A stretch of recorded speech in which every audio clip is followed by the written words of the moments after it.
Et plus ça des réflexes.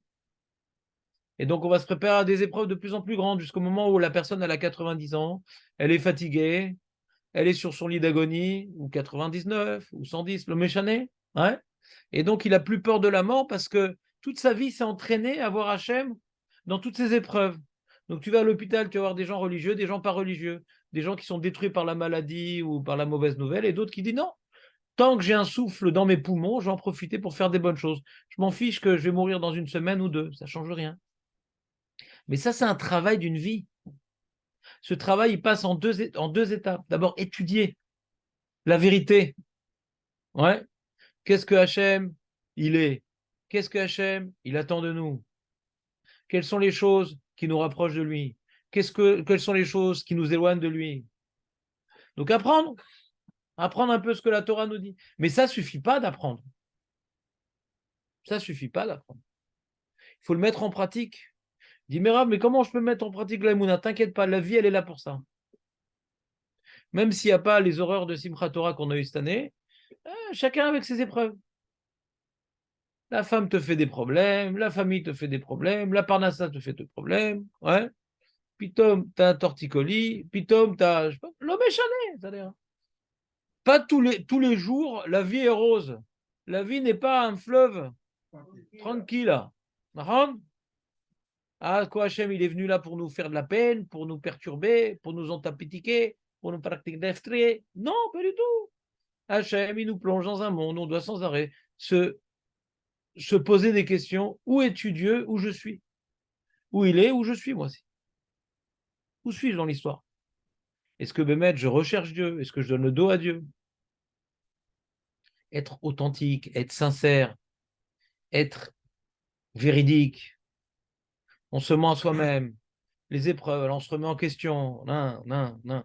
Mais si tu n'as pas à l'origine la compréhension des voies divines, tu as du mal à t'entraîner dans les épreuves. Tu as du mal. Parce que tu es toujours à côté de la plaque. Ouais, j'ai la poisse. Qu'est-ce qu'il veut Hachem? Pourquoi Hachem il me fait ça? C'était bien avant, mais qu'est-ce qu'on a fait? Pourquoi Hachem il est si dur? Comment il donne aux Arabes une telle énergie? Quoi, ils sont mieux que nous? Donc le mec, au lieu de profiter, entre guillemets, de l'épreuve et de s'élever, ouais, je me jette dans les bras d'Akadosh Baruch Hu, il est dans les questions contre Dieu. Comprenez ou pas? Parce que maintenant, tu as un rave, un gaon, un tzaddik qui connaît les réponses à toutes les questions de la vie, tu peux lui poser des questions fondamentales. Tu dis, mais dites-moi, pourquoi j'ai une épine dans le pied? T'as que ça comme question à poser? T'as pas des questions plus profondes, plus fondamentales, plus édifiantes, plus qui va t'ouvrir les yeux dans la vie? Donc là, maintenant, on a devant nous une période où on peut véritablement s'élever, se remettre en question, etc. Et on est encore dans l'étape du bilboul. Alors, on est en décalage. Donc, il y a une mitzvah d'étudier le sujet de ce qui s'appelle Emouna. Et il y a après, le sujet de Bitaron, c'est de mettre en pratique la Emouna. Mais si tu n'as pas la Emouna, donc les Yesodé à Emouna, qui sont le Mashiach, Sraveonesh, machin, ouais, la Torah ne changera jamais, les 13, ouais, Yesodé Emouna, si tu ne les as pas bien compris. Alors, le Bitaron, il commence même pas. Parce que le Bitaron, c'est mettre en pratique la Emouna qui est intellectuelle.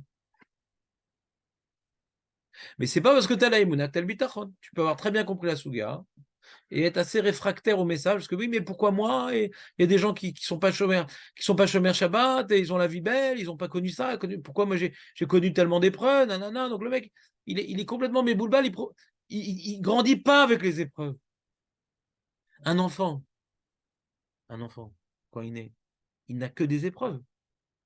L'épreuve de marcher, l'épreuve de parler, l'épreuve de s'arranger avec ses frères et sœurs, l'épreuve de s'arranger avec ses parents, l'épreuve du rot. C'est une épreuve, le rot. Mais qu'est-ce qui m'arrive? Pourquoi j'ai mal? Il pleure, il ne comprend pas. Avec le temps, il va comprendre. Le mec a 45 ans qui continue encore à pleurer parce qu'il fait un rot, il y a un problème. Il n'a pas profité des épreuves de la vie. Donc, il faut grandir avec les épreuves. Il faut bien étudier la Souga de la Emouna et petit à petit, ne plus tout le temps se poser les mêmes questions. Pourquoi j'ai un rot? Il faut un moment que ça s'arrête.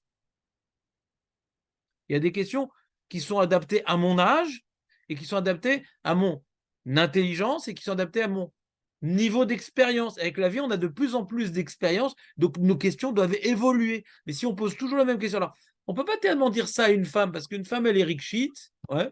Donc le côté sikhli, c'est pas qu'elle est bête, c'est qu'elle a moins de possibilités d'imposer à ses émotions la réflexion.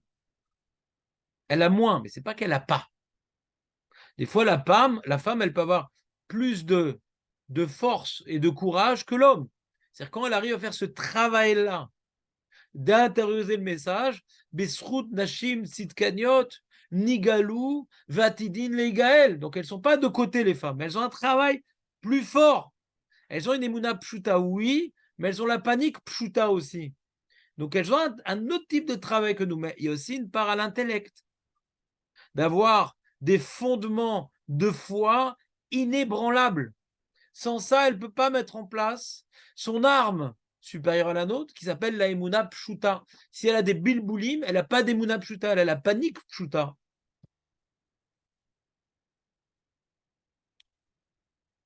Voilà. C'était une petite phrase. Non, pas du tout.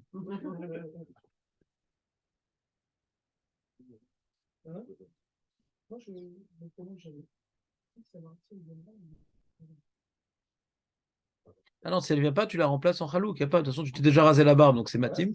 Ça passe inaperçu. Avec Gillette Blue 2. Ouais.